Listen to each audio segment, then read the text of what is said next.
Hello, good morning friends, welcome back to my channel years blog এবং ফ্যামিলিতে তোমাদের সবাইকে ওয়েলকাম। সুপ্রভাত, সবাই তোমরা কেমন আছো? আমি ভালো আছি। সুপ্রভাত অনেকক্ষণ আগেই হয়ে গেছে। এখন চাটা সবই খাওয়া হয়ে গেছে আমাদের। জামা কাপড় সব মেলে দিয়েছি, উঠোন ঝাড় দেওয়া, বাসি কাজ সব হয়ে গেছে, জল টল ভরা টল সব হয়ে গেছে। এখন আমি টিফিন করতে যাব। বন্ধুরা, আমার মন মেজাজ খুবই খারাপ আজকে, খুব খারাপ। অ্যাকচুয়ালি কাল থেকে মন মেজাজ আমার ভীষণই খারাপ। কারণ আমার যে বড়দা, দাদা কিন্তু ভীষণ অসুস্থ। দাদা স্ট্রোক হয়েছে, দাদা হসপিটালে ভর্তি। কালকে সকাল 11টার সময় দাদা স্ট্রোক হয়েছে। আমাকে প্রথমে বাড়ি থেকে জানায়নি, কেন আমাকে জানায় না কেন, আমি খুব কান্নাকাটি করি তো, আর আমার শরীরটা অসুস্থ বলে ওরা আমাকে কিছু জানায় না। তো ওরা আমাকে জানিয়েছে সন্ধে নাগাদ। তারপর থেকে না আমার মাইন্ড কাজ করছে না। মানে কালকে সারাটা দিন ওরা এই হসপিটাল থেকে ওই হসপিটাল, এই নার্সিংহোম থেকে ওই নার্সিংহোম ঘুরেছে, দাদাকে নিয়ে কোথাও অ্যাডমিশন নিচ্ছিল না। দাদার কন্ডিশন এতটাই খারাপ, আমার মাথা কাজ করছে না এখন। মানে আমার ভালো লাগছে না কিছু, মানে কি করব কি বলবো তোমাদের, আমি কিছুই বুঝতে পারছি না। সকাল থেকে উঠে ছোটো বৌদিকে ফোন করলাম, বড় বৌদিকে সাথে কথা বললাম, কালকে দিদিদের সাথে কথা বলেছি। রাত্রে ঠিক মতন ঘুম হয়নি, বুঝতে পারো তো। একটা মানে কি বলবো তোমাদের, আমার মারও স্ট্রোক হয়েছিল, মাও ওরকম স্ট্রোক হয়ে পড়ে গিয়ে মারও ওরকম হয়েছিল, দাদারও তো স্ট্রোক হয়েছে। মানে কেমন যেন মনের মধ্যে একটা ভয় কাজ করছে। গুরুদেবকে ডাকছি, মাকে ডাকছি, ঠাকুরকে ডাকছি, যেন সব কিছু ঠিক হয়ে যায়। তোমরাও ভগবানের কাছে প্রার্থনা করো আমার দাদা যেন তাড়াতাড়ি সুস্থ হয়ে যায়। তো দাদাকে এখন আপাতত মগরায় একটা নার্সিংহোমে ভর্তি করা হয়েছে, ওখানে দাদার ট্রিটমেন্ট চলছে। দাদাকে সিটি স্ক্যান করা হয়েছে, দাদার সিটি স্ক্যানে কিছু ধরা পড়েনি, ইমিডিয়েট এমআরআই করতে হবে। তো আজকে দাদাকে এমআরআই করতে নিয়ে যাওয়া হবে, কিন্তু দাদার শরীরের কন্ডিশন এত খারাপ, এখন নিয়ে যাওয়া যাবে কি না সেটাই ডাক্তারের সাথে পরামর্শ করবে, তারপরে নিয়ে যাওয়া হবে। তো সেই ব্যাপারে মন মেজাজ আমার খুব খারাপ, কিছুই ভালো লাগছে না অ্যাকচুয়ালি, বুঝলে তো। তো যাই হোক, দেখতে থাকো ব্লগটা। সারাদিনে কি দেখাবো না দেখাবো আমি ঠিক বুঝতে পারছি না। আমার হাজব্যান্ডেরও মন মেজাজ খুব খারাপ, আমার বড়েরও মন মেজাজ খুব খারাপ। কাল থেকে কন্টিনিউয়াসলি বাড়ির সাথে টাচ আপে আছি। এবার ওরা কোনো জায়গায় পার্টিকুলারলি ফিক্সডভাবে ভর্তি না করলে আমি যেতে পারছি না, কারণ আমি এতটাই দূরে থাকি যে যাব গিয়ে কোথায় ওদেরকে পাবো। যদি হট করে ওরা ওই নার্সিংহোম থেকে অন্য জায়গায় নিয়ে চলে যায় দাদাকে, আমরা তখন কোথায় খুঁজবো। এই জন্য দাদা যতক্ষণ না একটা জায়গায় স্ট্যাবল হচ্ছে, মানে দাদাকে কোথাও পার্টিকুলারলি একটা জায়গায় স্ট্যাবল করে ভর্তি করছে, ততক্ষণ আমি যেতে পারছি না। যতক্ষণ না আমি দাদাকে দেখব, যতক্ষণ না আমি দাদাকে সামনে দেখতে পাবো, ততক্ষণ আমার মনে শান্তি হবে না, বুঝেছে তো। খুব ভয় একটা মনের মধ্যে কাজ করছে, কিছুই ভালো লাগছে না আমার। যাই হোক, দেখতে থাকো ভিডিওটা। জানি না কি দেখাবো, কি বলবো, কি করব জানি না। রোদ উঠেছে, জামা কাপড়গুলো মেলেছি, ডেলি রুটিন তো করতেই হবে। কালকে একটা জায়গা থেকে ঘুরে এলাম, একটু আনন্দ করে এলাম, যে এই ভিডিওটা তোমরা আজকে পাবে ভাবতেই পারছি না।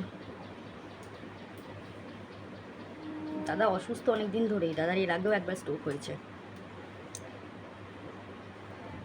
কালকে বৌদিরা খুব কান্নাকাটি করছিল, ভালো লাগছে না কিছু, মনটার মধ্যে খালি উথাল পাথাল হচ্ছে। যাই হোক, দেখতে থাকো তোমরা ব্লগটা, জানি না কি দেখাবো, দেখতে থাকো, চলো। তো বন্ধুরা, তোমার কাকার টিফিন রেডি হয়ে গেছে, চা রুটি, ওকে গিয়ে আগে দিয়ে আসি, ঠিক আছে। চা রুটি করেছি, এখানে উচ্ছে কটা কালকের বানানো আছে, দেখি কি রান্না করা যায়। মন মেজাজ ভালো নেই, রান্নাও করতে ইচ্ছা করছে না। ঠিক আছে, চলো দেখতে থাকো। তো বন্ধুরা, আমি এসেছি জামা কাপড় ভাঁজ করতে। এদিকে বাইরে খুব মেঘ করেছে, ওই জন্য বারবার বাইরের দিকে তাকিয়ে দেখছিলাম যে বৃষ্টি আসছে নাকি। কালকে কতদিনের জামা কাপড় জমেছিল, সেই জামা কাপড়গুলো সব নিয়ে রোদে দেওয়া হয়েছিল, শুকিয়ে গেছে। ওগুলো তুলে নিয়ে এসে এখন ভাঁজ করছি আমি। ভাঁজ করে তারপর অন্য কাজে হাত দেব। এবার অনেকগুলো জামা কাপড়, একটা দুটো নয়, অনেক দিনের জমানো জামা কাপড়গুলো রয়েছে, সেগুলো ভালো করে ভাঁজ করে তারপরে তুলতে হবে। তো একটা দুটো করে ভাঁজ করছি, আর বাইরের দিকে বারবার করে তাকাচ্ছি যে বৃষ্টি আসছে নাকি, বৃষ্টি আসলেই তো মুশকিল, আবার ওই জামা কাপড়গুলো ভিজে যাবে। ওটা কেচে মেলেছি এখনই, তো ওটা যদি একটুখানি টেনে যায় তাহলে পরে একটু ভালো হয়। তো যার জন্যেই ওইদিকে বারবার করে দেখছি আর জামা কাপড়গুলোকে ভাঁজ করছি। তো এই অবস্থা আর কি। কথা বলতে ইচ্ছা করছিল না বলে ভয়েস দিচ্ছি, কেননা মন মেজাজ একদমই খারাপ, তো তাই ভালো লাগছিল না কথা বলতে। তাই জন্য আর কি ভয়েসের মাধ্যমে তোমাদের সাথে কথা বললাম একটু। মানে কি বলবো, আমি কি বলছি কি না করছি আমি নিজেই বুঝতে পারছি না। যাই হোক, একটুখানি অ্যাডজাস্ট করে নাও তোমরা। তো হয়ে মোটামুটি চলছে জামা কাপড়গুলো ভাঁজ করা, তো জামা কাপড় ভাঁজ করছি আমি এখন। তো বন্ধুরা, এখন এসছি আমি বিছানা তুলতে, বিছানাটা তুলে নেব। বিছানাটা তোলা মানে বালাপোষ মশারি সব ভাঁজ করে নিয়েছি আগের থেকেই। এখন শুধু বিছনাটার ঝেড়ে বালিশগুলোকে পাতার পালা। ঠিকঠাক করে টান টান করে বিছনা পরিষ্কার করতে আমার ভালো লাগে, তোমরা জানো এটা। তো সেটাই করছি আর কি, টান টান করে বিছনাটা পেতে তারপরে ঝেড়ে ঝেড়ে ঝেড়ে ঝেড়ে বালিশগুলোকে রাখবো। কোল বালিশগুলো আগে রাখবো, তারপরে বালাপোষ মশারি রাখা হবে, তারপর বালিশগুলো রাখা হবে। তো চুপচাপ নিজের মতো নিজে কাজ করে যাচ্ছি। কি করব, মানে মন মেজাজের ঠিক নেই, তো ভালো লাগছে না কিছু, কোনো দিকেই খেয়াল পড়ছে না, কোনো দিকে বুঝতে পারছি না কি করছি কি না করছি, ভগবান জানে। যাই হোক, তোমরা একটু দেখো, একটু অ্যাডজাস্ট করো, একটু পাশে থাকো, এটুকুই বলার, আর কিছুই না। ঠিক আছে, চলো। বিছনা গোছানো মোটামুটি হচ্ছে, ভালো করে ঝেড়ে পরিষ্কার করে নেব। ঠিক আছে, চলো, বিছনা গোছানো মোটামুটি কমপ্লিট। তো এখন আমি বন্ধুরা এসে যে বাসনগুলো মেজেছি আমি, সেগুলো তো আমি ঝুড়িতে উবুড় করে রেখে দিই। সে বাসনগুলোকে এখন র্যাকের মধ্যে গুছিয়ে রেখে দেবো। ওগুলো জল ঝরানো হয়ে গেছে, বাসন মেজে নিয়ে চলে এসেছি আমি। ওটা জল ঝরানো হয়ে গেছে, এখন র্যাকের মধ্যে মানে যেটা যেখানে থাকে সেখানে সেটা রেখে দেবো। এবার বাসন মাজার বাসনের প্রচণ্ড আওয়াজ হয়, তো এই জন্যে ভয়েসেই বললাম তোমাদেরকে, বাসন টাসন নাড়ানাড়ি করলে কিন্তু খুব আওয়াজ হয়, এই জন্যে ভয়েসেই বলে দিলাম তোমাদেরকে। তো বাসনটা গুছিয়ে নিয়ে ঘরটা ঝাড় দেবো, উঠোনটা ঝাড় দেবো। জামা কাপড়গুলো একবার তুলে নিয়েছিলাম বৃষ্টি পড়ছে বলে, মানে বৃষ্টি বৃষ্টি আসছিলো বলে, আবার ওই জামা কাপড়গুলো মেলবো। এখন আবার রোদ উঠেছে, ঠিক আছে। তো কাজগুলো সেরে নিই, দেখতে থাকো তোমরা। টুকটাক করে কাজ করছি সংসারে কাজ তো আর বন্ধ করে রাখা যাবে না, যতই মন মেজাজ খারাপ হোক না কেন। আমাদের মেয়েদের এটাই ধর্ম বা কাজ, এটা তোমরাও জানো যারা দেখছো। তো এটাই করছি, বাসনগুলো গুছিয়ে নিই ঠিকঠাক করে, যেটা যে জায়গায় রাখার সেটা সেই জায়গায় রাখবো, রেখে তারপর গোছাবো। এখন তোমরা না বলছো কি আমার ভয়েস আসছে না, ভয়েসটা আসছে না কেন আমি বুঝতে পারছি না ঠিক। সাউন্ড তো জোরেই আছে, তো আজকের ভিডিওটা দেখে বলো যে ভয়েস ঠিকঠাক এসছে কিনা, ঠিক আছে, ওকে। তো বন্ধুরা, এখন আমি চলে এসেছি ঘর ঝাড় দিতে, ঘরটা ঝাড় দিয়ে নেব। ঘরটা ঝাড় দিয়ে তারপরে উঠোনটা ঝাড় দিয়ে ঘর মুছে জামা কাপড়টা একটু মেলে নেব। রোদটা আবার উঠেছে, তাই জামা কাপড়টা একটুখানি মেলে নেব, মেলে নিয়ে তারপর স্নান করতে যাব ঘর মুছে। তো ঘরটা মুছে নিই ঠিকঠাক করে, ঝাড় দিয়ে নিই। ঘরটা ঝাড় দেওয়া হয়ে গেছে, মোটামুটি হয়ে গেল ঘর ঝাড় দেওয়া। ওপাশ থেকে ঘর ঝাড় দিয়ে এপাশে এসেছি। তো বন্ধুরা, এখন আমি উঠোনটা ঝাড় দিয়ে নিচ্ছি। ঘরটা ঝাড় দিয়ে ময়লাগুলো বাইরে পড়লো, এবার উঠোনটা সুন্দর করে ঝাড় দিয়ে পরিষ্কার করে নিয়ে তারপর ঘরটা মুছে স্নান করতে যাব। এই জন্য উঠোনটাও সুন্দর করে ঝাড় দিয়ে নিচ্ছি। আমি দুবার উঠোন ঝাড় দিই, একবার সকালে দিই আর একবার স্নান করার আগে দিই। মেঘলা মেঘলা ওয়েদার করেছিল, জামা কাপড়গুলো তুলে দিয়েছিলাম, আবার এখন একটু হালকা হালকা রোদ উঠছে, তো এই জন্যে আবার জামা কাপড়গুলো মেলে দেবো আমি এখন, ঠিক আছে। তো এইভাবেই কাজ করছি আর কি, কোনো রকমে। দেখো, ওপাশে চলে গেছি, ক্যামেরাটা বন্ধ করতে ভুলে গেছি, কি জ্বালাতন। বন্ধুরা দেখো, আমি জামা কাপড়গুলো মেলে দিয়েছি, ভীষণ হাওয়া দিচ্ছে, হালকা হালকা রোদ উঠেছে, আশা করছি শুকিয়ে যাবে জামা কাপড়গুলো। এই জন্য জামা কাপড়গুলো আবার এ মাথা থেকে ও মাথা আবার সুন্দর করে মেলা হয়েছে, ওকে। আমি আজকে রান্না করেছি, কালকের একটু ভাত বেঁচে ছিল, ওটাকে আমি জল দিয়ে রেখেছি, ওটা জল ঢালা ভাতটা খাওয়া হবে বলে। আর আমি রান্না করেছিলাম উচ্ছে চচ্চড়ি করেছিলাম আলু দিয়ে, উচ্ছেটা তোমাদের দেখিয়েছিলাম। আর ভেন্ডি দিয়ে ডাল করেছিলাম, আর সব রকম দিয়ে একটা পাঁচমিশালি তরকারি করেছি। আর কিছু করিনি রান্না, এটাই দিয়েই আজকে আমাদের লাঞ্চ হয়ে যাবে অ্যাকচুয়ালি। ঠিক আছে, সন্ধ্যে থেকে মাল করছিলাম, মাল করা কমপ্লিট হয়ে গেছে। দেখো, মাল নিয়ে যাবে আমার হাজব্যান্ড এখন। আমি আসছি তোমাদের সামনে একটু পরে। হ্যালো ফ্রেন্ডস, তো তোমাদের সবাইকে এখন আমি গুড নাইট বলতে এলাম। সকালবেলায় তোমাদের সামনে এসছি, তারপরে আর সারাদিন তোমাদের সামনে আসেনি বলতে এসছি, টুকটাক কাজকর্ম দেখিয়েছি তোমাদেরকে। সেরকমভাবে তোমাদের সামনে কোনো কথাবার্তা বলতে পারিনি, কারণ মনের অবস্থা খুব একটা ভালো নেই দাদার জন্যে। তো দাদাকে তো ট্রান্সফার করার কথা ছিল আজকে মগরা থেকে। তো সকালবেলা ডাক্তারবাবু বললেন যে দাদার বড় ছোটো ছেলে গেছিলো, তো কথা বলেছিলেন ডাক্তারের সাথে। ডাক্তারবাবু বললেন যে দাদা আগের থেকে এখন একটু স্টেবল আছে, তো তাই জন্য দাদাকে এখন ট্রান্সফার করেনি। দাদাকে আজকে এমআরআই করা হয়েছে। এমআরআই রিপোর্ট দেখে কালকে ডাক্তারবাবুরা দেখবেন, দেখার পর যদি মনে করেন যে দাদাকে অন্য জায়গায় ট্রান্সফার করবেন তো করবেন, আর যদি মনে করেন যে না ওখানে রেখে ট্রিটমেন্ট করবেন তো সেটাই করবেন। তো সারাদিন ফোনে কথাবার্তা চলছিল, ছোটো বৌদির সাথে বারবার করে ফোনে কথা বলছিলাম। বৌদি ওখানে যাচ্ছিল, দেখছিল, বারবার করে ফোন করছিলাম। এবার ফোনে কথাবার্তা হচ্ছিল, দিদির সাথেও কথাবার্তা হয়েছে, দুই দিদির সাথে কথাবার্তা বললাম।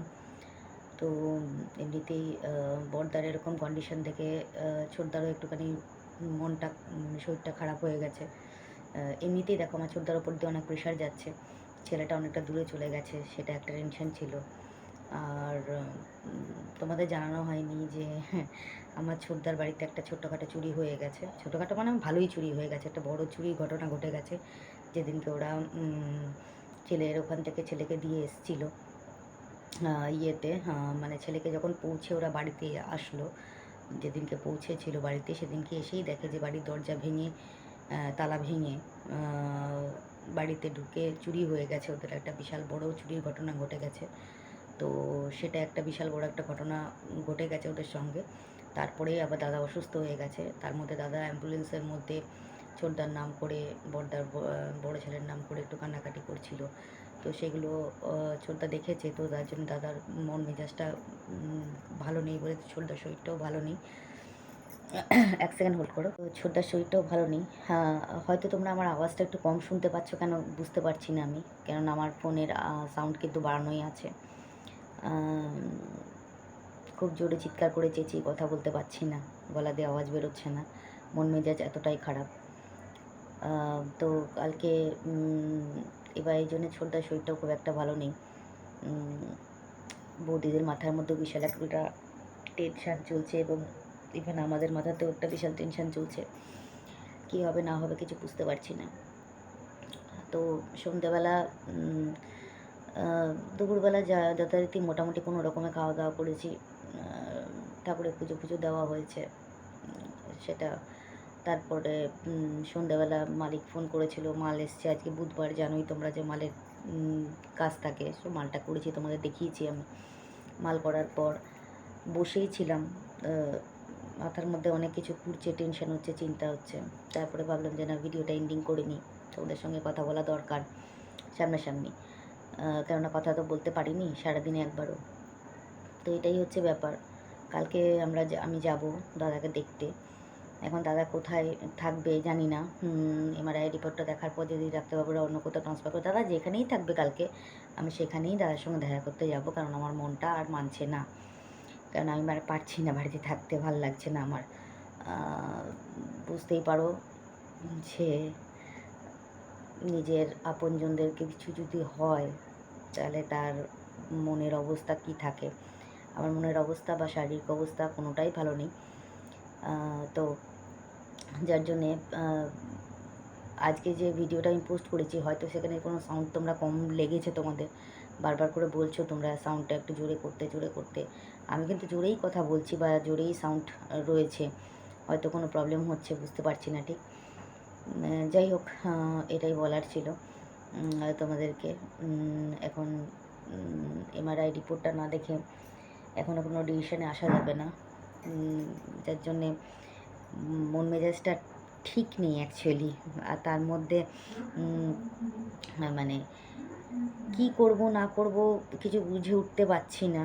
মানে যেহেতু দেখো বড়দা এর আগে একবার স্ট্রোক হয়ে গেছে দাদার, তার মধ্যে আবার একবার স্ট্রোক হলো।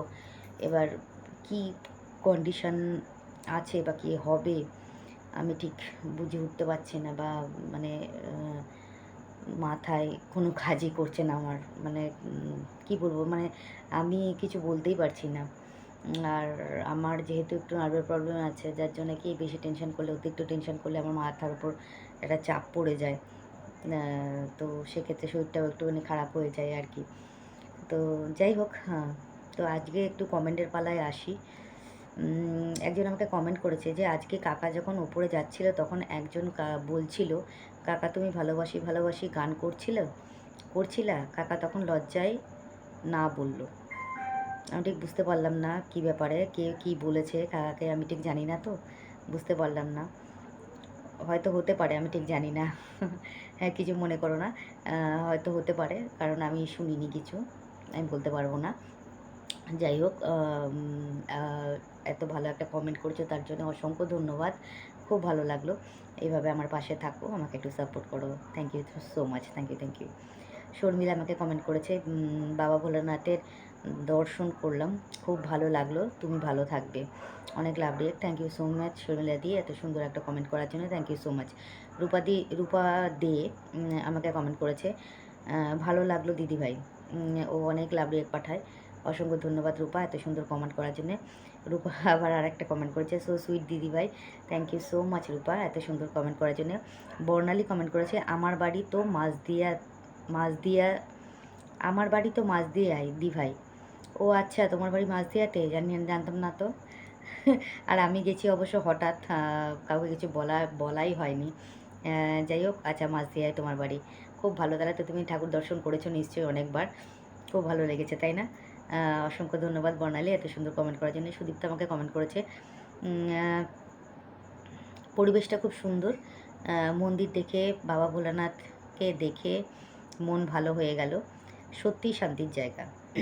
তোমার দিদিকে খুব ভালো লাগে, কাকুর এই হলুদ ধুতিটা খুব সুন্দর। ভিডিও খুব ভালো লাগলো, নাইস ব্লগ। আগে প্রতিদিন 4টে করে শর্ট করতে, তারপর 3টে করে করতে, এখন কমে 2টো হয়ে গেছে। যাই হোক, ভালো থেকো। অ্যাকচুয়ালি সুদীপ্তা একটা কথা বলি, দেখো অ্যাকচুয়ালি আমি শর্টটা কমিয়ে দিয়েছি কেন, আমার ভিউজটা হচ্ছে না, সেটা না শর্টে না লংয়ে, এই জন্য মনের থেকে একটু দুর্বল হয়ে যাচ্ছি, তবুও হাল ছাড়ছি না। ঠিক আছে, আস্তে আস্তে হবে। আর মন যতই খারাপ থাকুক, আমার শরীর যতই খারাপ থাকুক, আমি কিন্তু ভিডিও বন্ধ করছি না, বা শর্টও বন্ধ করছি না। শর্টগুলো কিন্তু, ভিডিওগুলো কিন্তু কন্টিনিউ আমি করছি। দেখা যাক সময় কিভাবে আমার পক্ষে আসে, সেটার জন্য ওয়েট করে আছি। ঠিক আছে, অসংখ্য ধন্যবাদ সুদীপ্তা এত সুন্দর কমেন্ট করার জন্যে। আচ্ছা, একজন আমাকে অনেক লাভ রিওয়ার্ড পাঠিয়েছে, মঞ্জুরি দাস মনে হয়, অনেক লাভ রিওয়ার্ড পাঠিয়েছে, থ্যাংক ইউ সো মাচ এত সুন্দর কমেন্ট করার জন্য। বর্ণালী আবার একটা কমেন্ট করছে, দি ভাই এটা আমাদের এলাকা। ও আচ্ছা, ও ওখানেই থাকে। অসংখ্য ধন্যবাদ বর্ণালী এত সুন্দর কমেন্ট করার জন্যে, খুব ভালো। তাহলে তো তুমি খুব সুন্দর করে ঠাকুর দর্শন করতে পারো, তাই না? জাস্ট আ সেকেন্ড, তাহলে খুব ভালো কথা, তুমি তো খুব তাহলে ভালো করে ঠাকুর দর্শন করতে পারো ওখানে। বাবাকে রোজ দেখতে পাচ্ছ, শ্রাবণ মাসে প্রত্যেকটা সোমবারে নিশ্চয়ই বাবার মাথায় জল ঢালতে পারছো, অনেক সৌভাগ্য তোমার গো। অসংখ্য ধন্যবাদ বর্ণালী এত সুন্দর কমেন্ট করার জন্যে। আরেকজন আমাকে কমেন্ট করেছে, অনন্যা ব্যানার্জি মনে হচ্ছে, একটু জোরে কথা বলুন, শোনা যাচ্ছে না। আমি এটাই বুঝতে পারছি না যে কী প্রবলেমটা হচ্ছে। আমি জোরেই কথা বলছি, হয়তো কখনো আমার সাউন্ডটা কম থাকছে কি না আমার ফোনের, আমি ঠিক বুঝতে পারছি না। তবে নেক্সট টাইম যদি কিছু প্রবলেম হয় অবশ্যই বলো। জানি না কী হচ্ছে, কি বুঝতে পারছি না আমি ঠিক। যাই হোক, অসাধারণ, অসংখ্য ধন্যবাদ এত সুন্দর কমেন্ট করার জন্যে। অবশ্যই আপনার কথাটা মাথায় রাখবো এবং জোরে কথা বলারই চেষ্টা করব।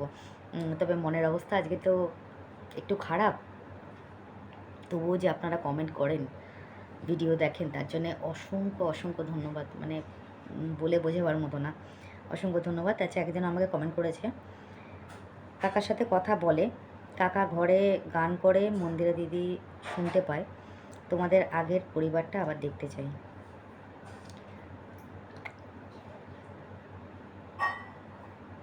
অসংখ্য ধন্যবাদ এত সুন্দর কমেন্ট করার জন্য। Thank you so much. আমাকে একটু সাপোর্ট করবেন প্লিজ, আমার পাশে থাকবেন। এনার নাম কি,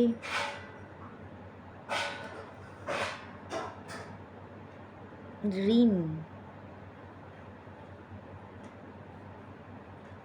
ক্রিয়েশন অফ রিপ মনে হচ্ছে আমার ওনার চ্যানেলের নাম। যাই হোক, অসংখ্য ধন্যবাদ এত সুন্দর কমেন্ট করার জন্যে। খুব ভালো লাগলো কমেন্টটা পড়ে। ভালো থাকবেন, সুস্থ থাকবেন, আমার একটু পাশে থাকবেন, আমাকে একটু এগিয়ে নিয়ে চলুন, এটাই আপনাদের কাছে অনুরোধ। Thank you so much. চ্যানেলটাকে অবশ্যই সাবস্ক্রাইব করবেন আর আমার সঙ্গে থাকবেন প্লিজ। অসংখ্য ধন্যবাদ এত সুন্দর সুন্দর কমেন্টের জন্যে। প্রত্যেকটা কমেন্টই পড়লাম আজকে আমি। একটা কথা প্রথমে বলে নিই, এক সেকেন্ড একটু ওয়েট করো। একবার দেখে নিই, চেক করে নিই যে প্রত্যেকটা কমেন্টই পড়লাম কি না। হ্যাঁ, প্রত্যেকটা কমেন্টই পড়া হয়েছে। থ্যাংক ইউ সো মাচ এত সুন্দর কমেন্ট করার জন্য। তো একটা কথা বলি, ভিউজটা একটু কম হচ্ছে, তো যাই হোক, হ্যাঁ, এটা নিয়ে বারবার বলতে ভালো লাগে না।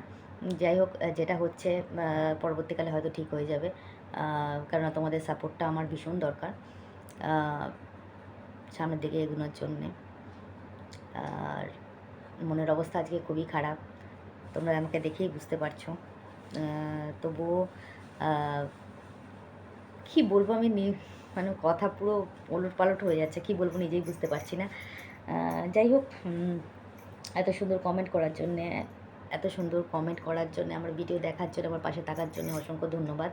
আর যারা এখনও পর্যন্ত আমার চ্যানেলটাকে সাবস্ক্রাইব করেনি, তারা প্লিজ চ্যানেলটাকে একটু সাবস্ক্রাইব করে নাও, পাশে থাকা বেল আইকনটা একটু প্রেস করে দিও, যাতে নোটিফিকেশানটা তোমাদের সবার আগে আসে। আর লাইক কমেন্ট শেয়ার অবশ্যই করো কিন্তু।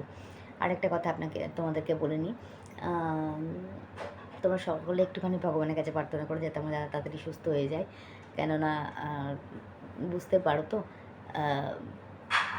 দাদার জন্যে কিন্তু আমাদের প্রত্যেকেই মানসিক, প্রত্যেকটা ভাই বোনের, প্রত্যেকটা বাড়ির ফ্যামিলির মেম্বারের, বাপের বাড়ি ফ্যামিলি মেম্বারে, এমনকি ইভেন আমার বরেরও মানসিক অবস্থা আমাদের কারোরই ভালো নেই, ঠিকঠাক নেই।